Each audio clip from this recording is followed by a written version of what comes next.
I'm Wolf Blitzer in the Situation Room. We want to welcome our viewers here in the United States and around the world. We just heard a major new $2.2 trillion infrastructure proposal from President Biden. Major developments including proposed tax increases for big corporations. Let's get some analysis. Joining us right now, our chief political analyst, Gloria Borger, our senior White House correspondent, Phil Mattingly, who's in Pittsburgh with the president, and our chief national affairs correspondent, Jeff Zeleny, who's over at the White House. Jeff, first of all, summarize the major details of this huge plan. It's going to go through Congress, the House and the Senate. No guarantee it's going to succeed. But you heard the president say he's open to additional suggestions to see if there's some opportunity for some bipartisan cooperation. We did, and President Biden certainly seized upon this moment and really put it in a bit of history, saying that what happens now will be looked generations from now on this moment. And he did ask Republicans to come along on this journey with him, saying that divisions of the moment should not necessarily hurt the future. But beyond that, the White House has pretty much locked in the idea here of funding this massive spending program that really would reshape the American economy with raising corporate taxes. And for many Republicans, that simply is a deal breaker. The White House is well aware of that. So, yes, they are open to ideas, but it does not mean they're going to slow down. So what we heard today, Wolf, was President Biden opening the sales pitch, if you will, by explaining why the nation's roads and bridges and airports and waterways need to be improved, why the water systems must be improved, why broadband needs to be brought to American life. So this is part one, the American Jobs Plan. And he said he'll reveal part two, the American Families Plan, next month. But this is a $2 trillion plan, and the White House is pretty locked in with what they want to present here. Now, he knows how difficult this is going to be. Leave Republicans aside for one moment. Even among Democrats, this is a challenge without question. But he laid out a sweeping proposal, many of which he talked about on the campaign trail, but really bringing it all together into one bill. So, Wolf, this is not your grandfather's infrastructure plan. This is much more. This would reshape the American economy and lift American workers here. And he made no apology for that. He said, now is the moment. So cast himself into a bit of history here. If this would pass, certainly would be historic. But what happens between now and then, Wolf? Much, much, much work here. A very tough legislative sell, and we're about to see it begin. Yeah, even though everyone agrees the country's infrastructure needs major help right now. Phil Mattingly, you're there in Pittsburgh for this major announcement by the president. First of all, tell us the significance, why he picked Pittsburgh to make this announcement. Yeah, you only need to look 2 years ago, Wolf. Pittsburgh is where he launched his campaign. Obviously, this event taking place at a union hall as well. The president never shirks from the opportunity to talk about what he believes the value of unions are, the value of union jobs, making clear he believes he is a union man as well. There are also very key components in this $2.25 trillion plan for unions, for union workers, and also legislation to bolster unions that the White House wants to include in this as well. I think to get to Jeff's point to some degree here, well, the stakes and the scale of this, it's such a key component of what the president was trying to get across just now and how White House officials believe they can push this forward over the course of the next several months.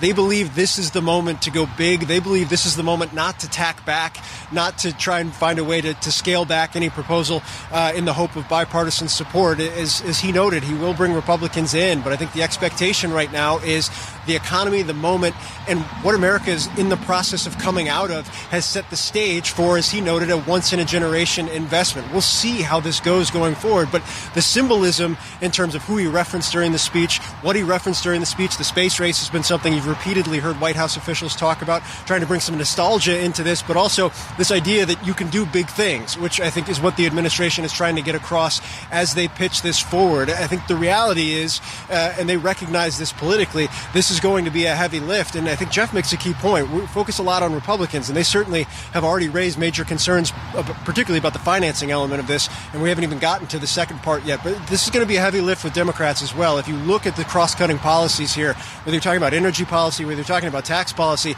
these are thorny issues just in isolation. Put them all together in a package that's this big, and you are going to have issues crop up throughout the course of this process. But there's no question about it. The White House is not willing to scale back. They don't think they need to scale back, and they believe at this moment what the country has been through and what it's looking towards going forward, this is the moment to try and get this done.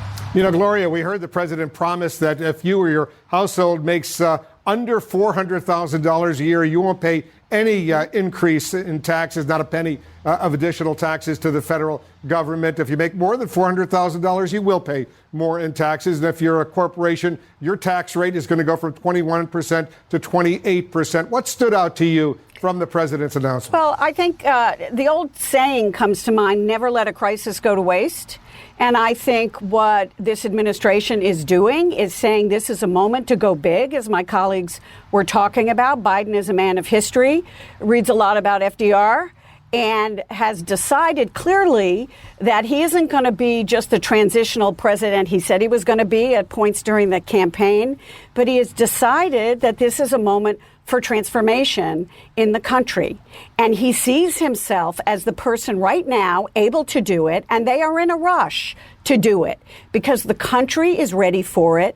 The country has been through the pandemic. The approval on the rescue plan is high. Right now, if you look at the polls on whether people are ready to raise taxes on corporations, always a popular thing to do in order to pay for infrastructure, the public is overwhelmingly saying, yes, we want you to do that. And so he's saying to the Republicans, look, if you have a better way to pay for this stuff, let me know about it. But what I'm not going to do is what you did, he says, is give a tax break to the very rich. He said, look, I'm not anti-wealth, but I want people to pay their fair share. And so, you know, if you raise the corporate tax rate to where it was before Donald Trump became president, that's not going to be controversial out in the country. It may be controversial in Congress, and that's going to be a problem for him with Republicans. But I think he sort of said, you know what?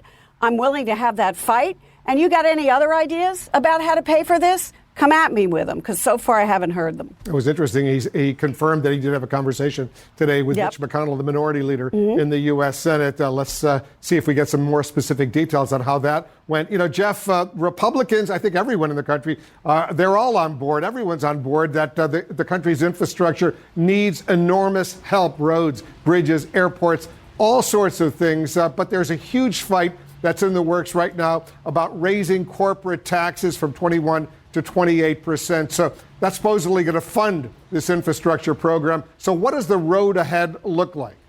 It would fund part of the program. And what this is spending over 8 years, but it would take 15 years to pay for it. So that does, that is certainly going to raise some questions here about the changing policy going forward after the Biden administration, if that's in 4 years or 8 years. But the reality here right now is we heard President Biden say he is going to have Republicans into the Oval Office. He's already had some. He's going to be talking with committee chairmen.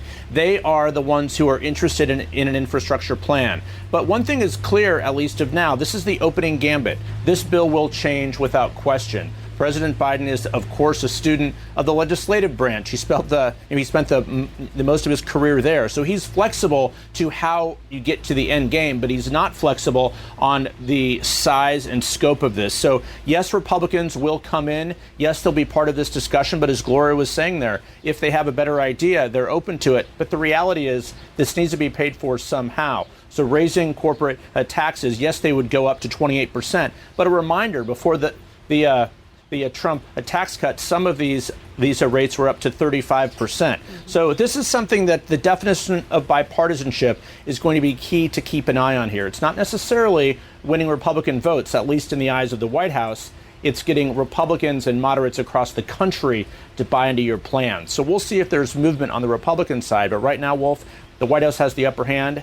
But keep an eye on those Democrats, because that's who the White House needs to keep unified. Yeah, there's a tiny Democratic majority in the House of Representatives, right. 50-50 in the Senate. The vice president has the tie-breaking vote there. You know, Gloria, the president says, and I'm quoting him now, he's open to conversations about how to fund this infrastructure plan. Are there options on the table that could eventually garner enough bipartisan support? Let me take a guess here, and that is that Republicans are not going to propose any tax increases. I think I'll go to the mat on that. I mean, are they going to propose a gas tax increase? It's hard for me to think of it right now, and certainly they haven't offered it as any kind of an opening gambit, because anybody who proposes any kind of a tax increase politically puts themselves at a certain amount of risk, even if it's a corporate tax increase, which is why I think the president sort of put it out there and said, okay, you guys, you got a better idea? Come up with it. But let me also point out one thing, which is that what he did today was really talk about the part of his plan that, in a way, while it's going to be controversial, is less controversial than the second part of his plan, which is more about the social safety net and more about social welfare, and something that really progressives are very, very interested in and Republicans will completely balk at, which is, I think, and why they did this, and Phil could speak to this, is why they did this in two parts. Because this one, while be tough, it'll be easier going than the second one. All right, everybody stand by. We're going to have much more coming up on this very important major plan introduced just moments ago by the President of the United States. Much more on that coming up. But let's right now get back to the other major story we've been following all week. A very dramatic, emotional day 3 of testimony in the trial of former Minneapolis police officer Derek Chauvin. The witness on the stand right now, look at this, is Lieutenant Rugel of the Minneapolis Police Department. He's being asked to authenticate all the body camera video and other video evidence from the scene of George Floyd's death in Minneapolis. That video being shown in court right now. Let's watch and see what's happening.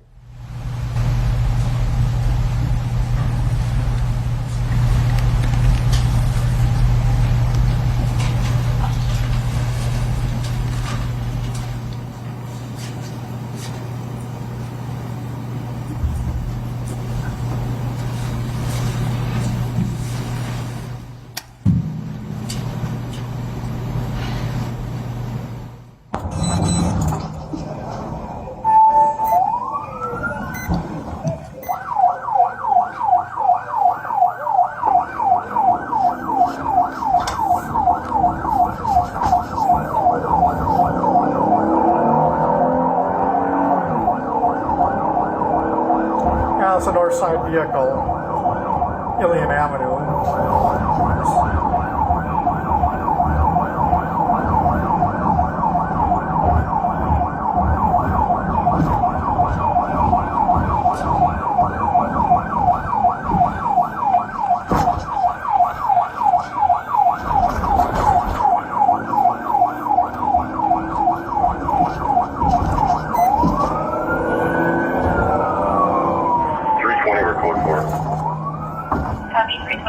Code 338 can cancel. 912. Squad 310, cover yourself behind the property damage accident in 1924 Chicago at subway.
If you can take that down, please.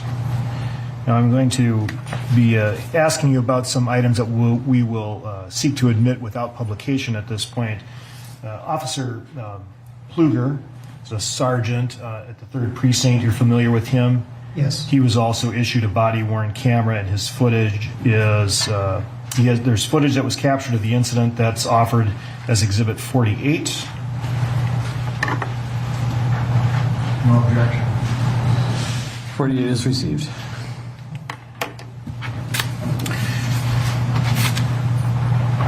Then there's a number of still photographs that were taken from some of the footage that has been reviewed. At this time, I'm going to offer these without seeking to publish, kind of in a group. Offer Exhibit 57, still photograph from Lane's body-worn camera at 20/30/41. Yes, sir.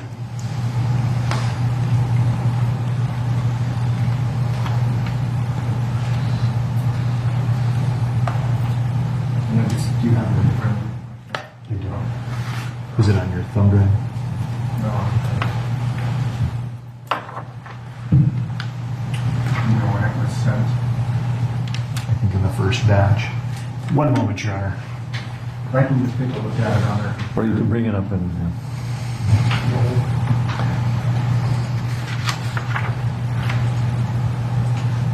No objection. 57 is received.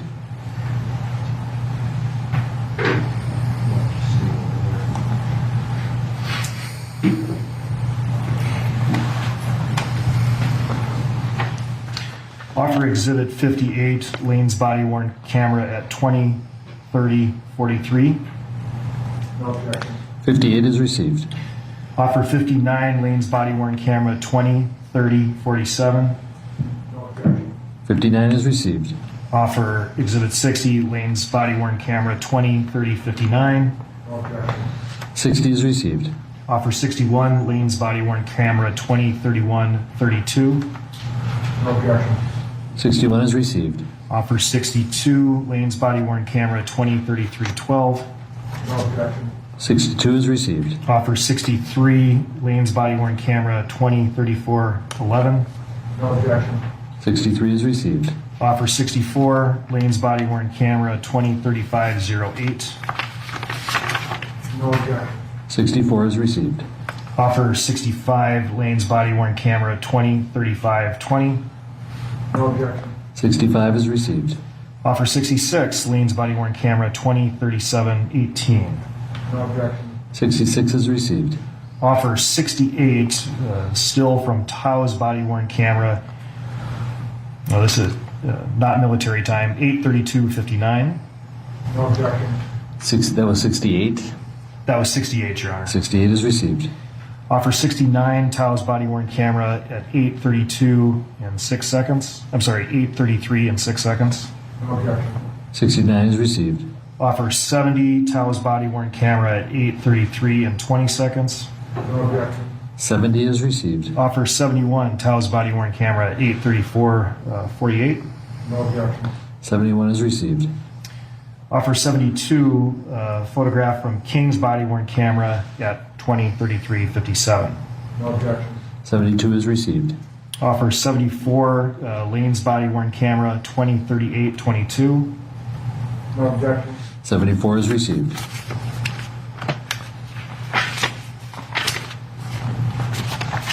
Offer 195, still photograph from defendant Chauvin's body-worn camera at 20:18:18. No objection. 195 is received. Offer 196, Tao's body-worn camera at 20:18:30. No objection. 196 is received. Offer 197, Tao's body-worn camera at 20:18:40. No objection. 197 is received.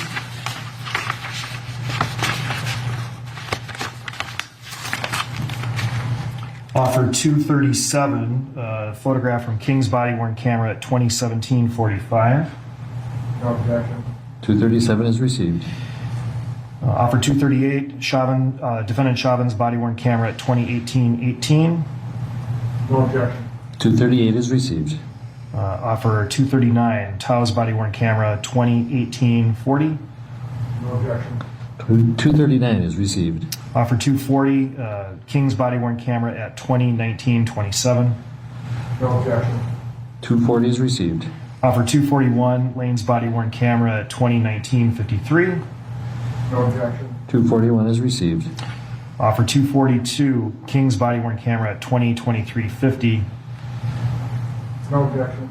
242 is received. Offer 243, Lane's body-worn camera at 20:26:33. No objection. 243 is received. Offer 244, King's body-worn camera at 20:26:55. No objection. 244 is received. For 245, Lane's body-worn camera at 20:28:23. No objection. 245 is received. Now to exhibit 248, Lane's body-worn camera at 8:27:41. No objection. 248 is received.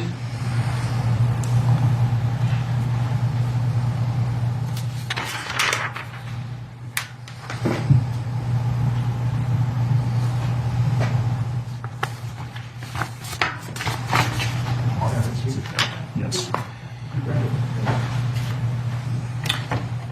You see the prosecuting attorney is going through some procedural issues right now. They're working out details. The testimony from Lieutenant Jeff Rugel of the Minneapolis Police Department will continue. We'll take a quick break. We'll be right back. I want to tell you about a podcast we've got. It's called 5 Things. 5 Things is exactly that. The 5 most talked about stories in under 5 minutes. Whether you want the latest from the Hill or the latest international headlines, CNN's 5 Things breaks down and distills the stories that get people talking. It's updated twice daily. If you want to get up to speed in the mornings or catch up at the end of your day, it's there. Find out what's happening in the world with CNN's 5 Things. You can find us wherever you get your podcasts.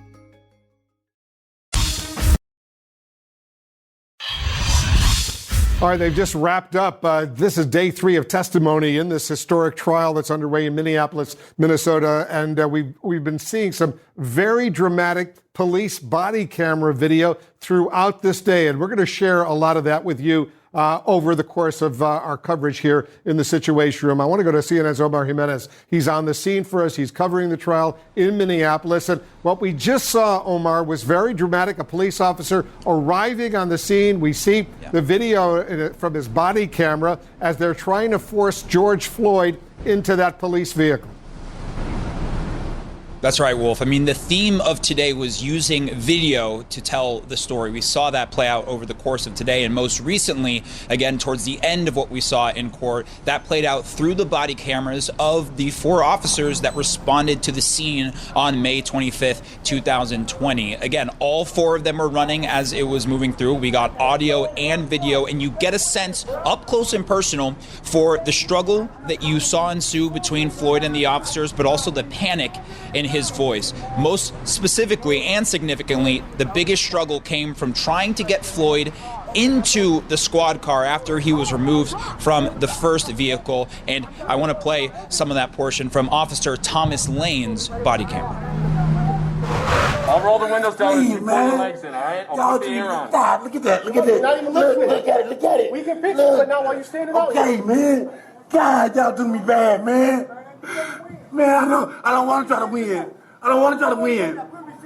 I don't want to win. I'm claustrophobic. You ain't gonna win. I'm claustrophobic. I got anxiety. I don't want to do nothing to them. I'll roll the window down.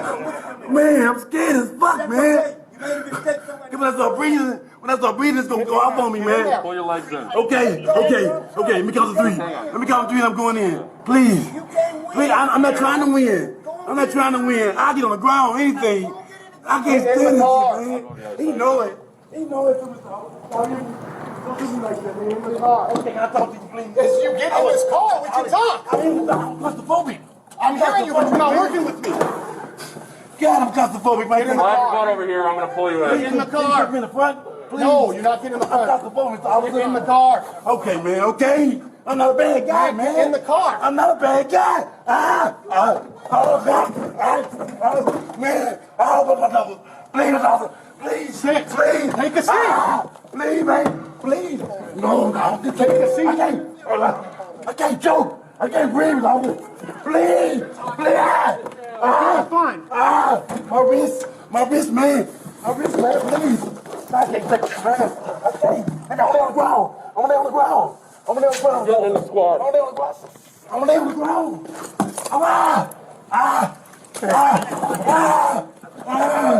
I'm going down. I'm going down.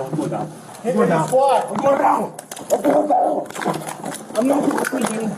Bro, you look down a heart attack shit, man. Get in the car. I know I can't breathe.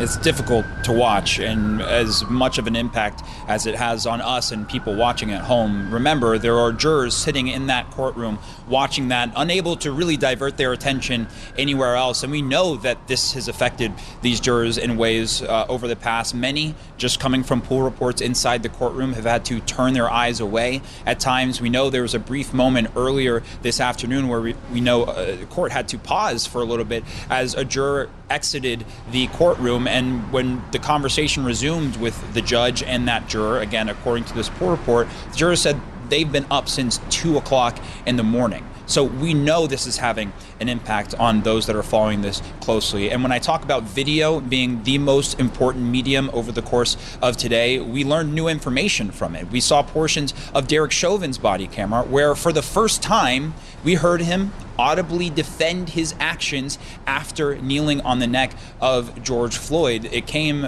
basically during the testimony of a 61-year-old bystander at the time, and this was in a moment where George Floyd had already been taken away in an ambulance, and Chauvin was back sitting in the car. The bystander came over and took issue with how Chauvin handled that situation, and Chauvin said, "Look, that is one person's opinion, but moving forward, but I handled it in a way that this was a big guy and he needed to be controlled." So again, video telling the story and providing new information and context to what happened on May 25th. And this is the first time, Omar, we've seen the actual police body camera video, which is so powerful. There was another clip that I want to play for our viewers. One of the police officers, Police Officer Lane, when he actually raised a weapon. Watch this. Stay in the car. Let me see your other hand. I'm sorry. Let me see your other hand. Please, both hands. Put your fucking hands up right now. Let me see your other hand. Right. What I do though? What do we do? Put your hand up there. Put your fucking hand up there. Jesus Christ. Keep your fucking hands on the wheel. Keep your fucking hands on the wheel. Yes, sir. I'm sorry, Sergeant. Who else is in the car? This is my Put your foot back in. I'm so sorry. God dang, man. Man, I got shot the same way as officers before. Okay, well, when I say let me see your hands, you put your fucking hands up. I'm so sorry, officer. You got them? Man, dang, man. Put your hands on top of your head. Man, officer. Last time I got shot like that, I was hands on top of your head. Hands on top of your head. Step out of the vehicle and step away from me, all right? Step out and face away. Step out and face away. Okay, please don't shoot me. Please, man. I'm not going to shoot you. Step out and face away. I'm looking out, man. Please don't shoot me, man. I'm not shooting you, man. Please, man. I just lost my mom, man. Taking one out. Step out and face away. So sorry. Step out and face away. Please don't shoot me, Mr. Officer. Please. Don't shoot me, man. Step out and face away. Can you not shoot me, man? I'm not shooting you. Step out and face away. Okay. Please, man. Please. I didn't know, man. Get out of the car. I didn't know, Mr. Officer. I didn't know. Put fucking hands right now. Stop moving. Put your hands behind your back then. I'm not going to do nothing. Face in the door. Hands on Hey, you come back. Stay in the car. I'm sorry, I was on my knees, man.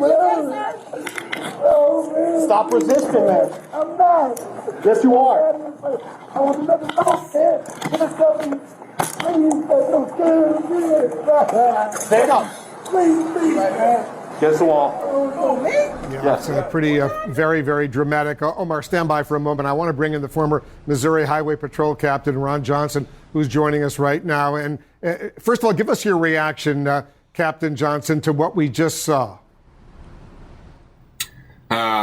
Very intense, very aggressive. There was no sign of trying to de-escalate the situation there. And it's obvious Mr. Floyd doesn't want to be arrested, but I think there was an opportunity there to de-escalate what's going on.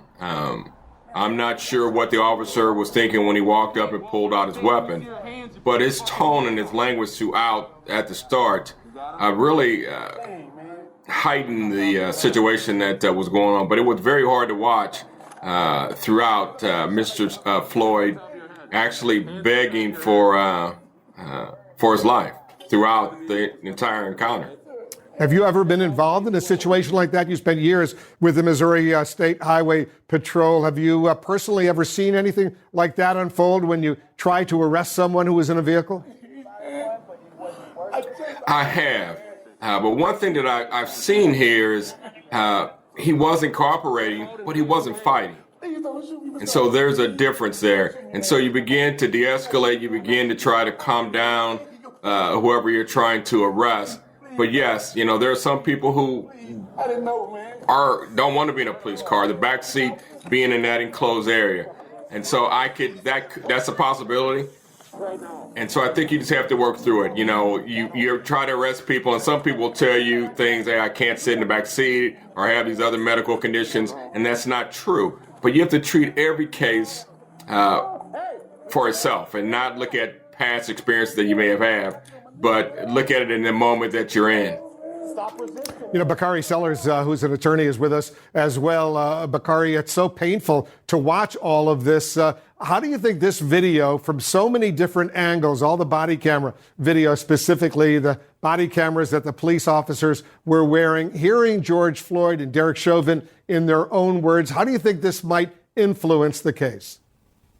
It's powerful. I mean, I think it's more powerful than anything any lawyer can say in the room. It's powerful than anything any witness can say in the room. This video and these videos speak loudly. The words of George Floyd, I mean, look, we're all grown on this panel. And you know that if you see a grown man calling out for his mother, you understand that he is in some excruciating pain, that he's grasping for life. It's so painful to watch. And I want to agree that you didn't see the benefit of de-escalation given to George Floyd. I mean, you saw him when he was pulled over, even, his emotional state changed. He was upset, he was sad, he was frustrated, he was all of these things. But one thing he was not was violent. But many times, I mean, I have friends all the time that this is the conversation you have with your children. When you're a black father, you have with black young boys and girls, because law enforcement, why do you walk up to the car, pull your gun out? Like, what are we doing here? You didn't de-escalate the situation. You raised the tension in the situation. The commander was right. Like, let's have a conversation with people. Let's back away. Let's reassess. Let's use some different techniques of communication to see if we can de-escalate. And maybe George Floyd is alive today. I think these videos are so powerful because any juror hearing somebody call out for their mother, screaming, begging for their life, is just something that's going to ring loudly in that jury room. And Bakari, there was really a very emotional, powerful moment when one of the eyewitnesses who happened to be on the scene was shown some of this very emotional, very powerful police body camera video, 61-year-old Charles McMillan. And after he watched it, recalling what he had seen, watch this. I know that this is difficult. Can you just explain sort of what you're feeling in this moment? I feel helpless. I don't have a mama either, but I understand him.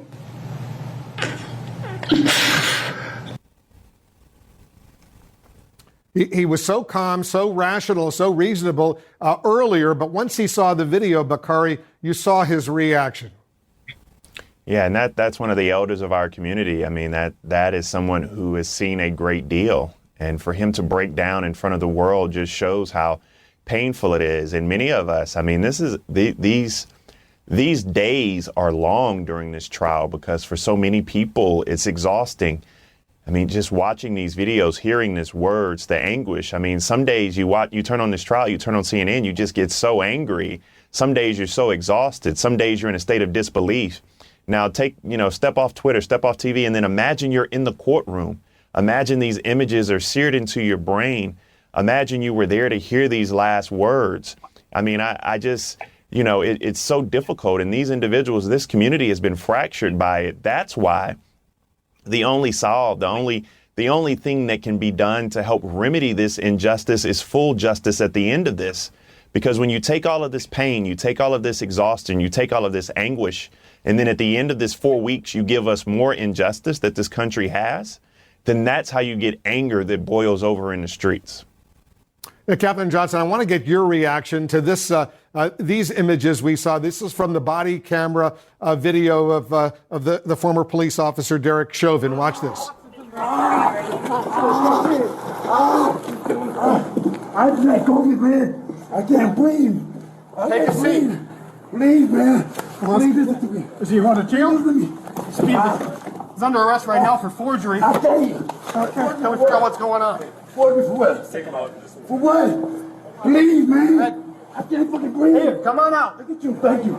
Thank you. Get him on the ground. Get on the ground. On the ground. My wrist. So, Captain Johnson, even if there was this scuffle that we did see inside the police vehicle, that's happening when Floyd already is handcuffed. Is that relevant to this case when Floyd was restrained? He was handcuffed, certainly handcuffed, during the 9 minutes and 29 seconds that the former police officer, Derek Chauvin, was on his neck. Well, when individuals are handcuffed, they can still create injury to an officer. But once he was on the ground, and all the officers were there, they had control of him. They really had control of him. The thing that I was taken back was Officer Chauvin. There was no emotions from Officer Chauvin, none at all. And so I was taken back by that. But even when he stopped moving, there was still no difference in their activity. At some point, of course, they called for paramedics. So at that point, you knew he was in distress. And at that point is your opportunity and your duty to provide aid. But there was no aid given in the time when you knew that he was in distress. And so, yes, he's in handcuffs, but he is not moving. He has actually complied. And when you hear his voice and tone changes. He's calling them officers, and he's calling them in a calm way, saying, "Officer, I give up," officer, and the things that he's saying. And so there should have been a difference in what they were doing, and it should have been rendering aid at some point. It was so heartbreaking. He was saying, "I can't breathe," but he was also calling for his mama, kept calling for his mama throughout that time. Everybody stand by. There's more body camera video. We're going to share with you much more of our special coverage right here in the Situation Room right after this. We'll have much more coming up on the Derek Chauvin trial that's underway, just wrapped up for the day. But there's other important news we're following in the Situation Room right now. Republican Congressman Matt Gaetz of Florida is denying all allegations of wrongdoing as the Justice Department probes whether he had a sexual relationship with a 17-year-old girl. Our senior legal affairs correspondent, Paula Reed, is joining us right now. She's got details. Paula, this probe into Gaetz is a spinoff of a broader sex trafficking investigation into another Florida politician. Update our viewers. That's right, Wolf. And CNN has learned that former Attorney General Bill Barr received multiple briefings on this sex trafficking investigation into Representative Gaetz. A source familiar with the matter says that Barr did not object to the case, which is really heating up now as Gaetz appears to be trying to distract from these serious charges by arguing that he is the real victim. Hey! Tonight, a source familiar with the matter tells CNN Representative Matt Gaetz is being investigated over allegations of sex trafficking and prostitution, including allegations involving a minor. The federal probe began in the final months of the Trump administration. Congressman Gaetz is denying the allegations, including that he had a sexual relationship with a 17-year-old after the New York Times reported he was under investigation by the Justice Department. It is a horrible allegation, and it is a lie. The investigation is looking into whether the Florida Republican paid a 17-year-old to travel with him, according to the Times, a possible violation of sex trafficking laws. That is verifiably false. People can look at my travel records and see that that is not the case. A person briefed on the probe confirmed to CNN that federal authorities were investigating Gaetz as part of a broader probe into trafficking allegations against another Florida politician. You know, providing for flights and hotel rooms for people that you're dating who are of legal age is not a crime. According to Gaetz, the story is part of a $25 million extortion attempt against his family to make the DOJ investigation disappear. Gaetz said on Fox News they were supposed to wire a $4.5 million down payment today. The Department of Justice were so concerned about this attempted extortion of a member of Congress that they asked my dad to wear a wire. I am demanding that the Department of Justice and the FBI release the audio recordings that were made under their supervision. The Justice Department, though, has so far declined to comment. But according to a source familiar with the investigation, federal prosecutors are examining these allegations of extortion. It is separate from the ongoing investigation into Gates. The lawmaker alleges a former DOJ official is the one trying to extort him. His name is David McGee. McGee is a private attorney in Florida who left the Justice Department in the 90s. His law firm releasing a statement today. The allegation by the congressman is both false and defamatory. While he was with the DOJ, he would never have entertained a scheme such as what Congressman Gates suggests, nor would he today.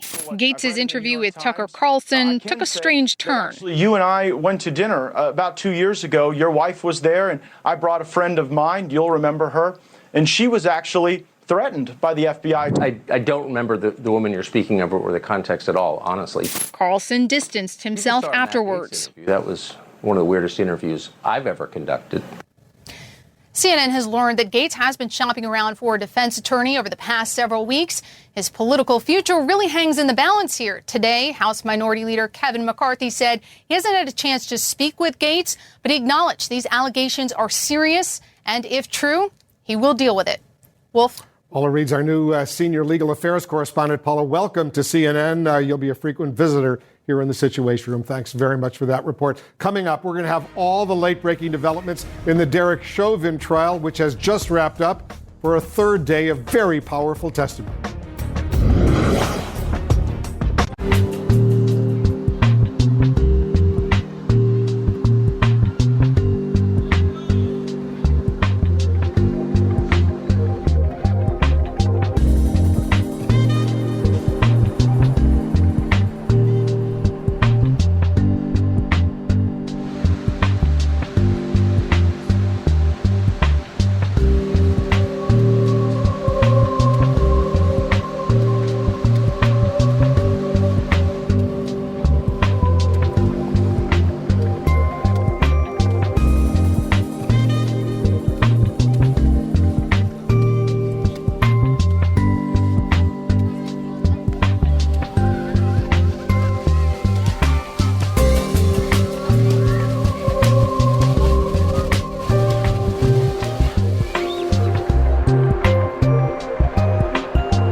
Welcome to our viewers here in the United States and around the world. I'm Wolf Blitzer in the Situation Room.